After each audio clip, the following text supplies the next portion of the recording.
Messages to young people. Section 7. Health and efficiency.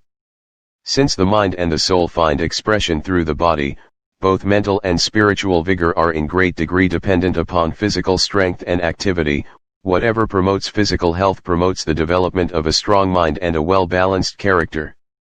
Without health, no one can as distinctly understand or as completely fulfill his obligations to himself, to his fellow beings, or to his Creator. Therefore the health should be as faithfully guarded as the character. A knowledge of physiology and hygiene should be the basis of all educational effort. Education, 195. Chapter 71. The Science of Living. What can be done to stay the tide of disease and crime that is sweeping our race down to ruin and to death?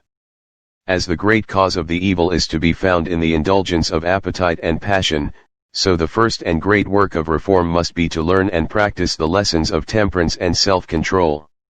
To effect a permanent change for the better in society, the education of the masses must begin in early life. The habits formed in childhood and youth, the tastes acquired, the self-control gained, the principles inculcated from the cradle, are almost certain to determine the future of the man or woman. The crime and corruption occasioned by intemperance and lax morals might be prevented by the proper training of the youth. Health and self-control. One of the greatest aids in perfecting pure and noble characters in the young, strengthening them to control appetite and refrain from debasing excesses, is sound physical health.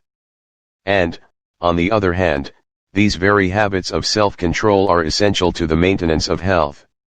It is of the highest importance that men and women be instructed in the science of human life, and the best means of preserving and acquiring health.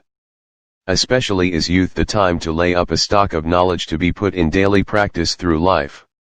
Youth is the time to establish good habits, to correct wrong ones already contracted, to gain and to hold the power of self-control, and to lay the plan, and accustom oneself to the practice, of ordering all the acts of life with reference to the will of God and the welfare of our fellow creatures. Jesus did not ignore the claims of the body. He had respect for the physical condition of man, and went about healing the sick and restoring their faculties to those suffering from their loss. Life a trust. The young should be shown that they are not at liberty to do as they please with their lives. Now is their day of trust, and by will come their day of reckoning. God will not hold them guiltless for treating lightly his precious gifts.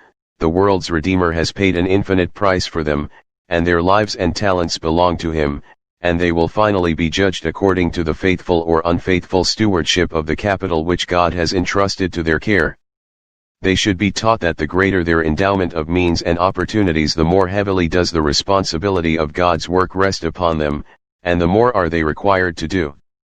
If the youth are thus brought up to feel their responsibility to the Creator, and the important trust given them in their own lives, they will hesitate to plunge into the vortex of dissipation and crime that swallows up so many of the promising young men of our age. The Review and Herald, December 13, 1881.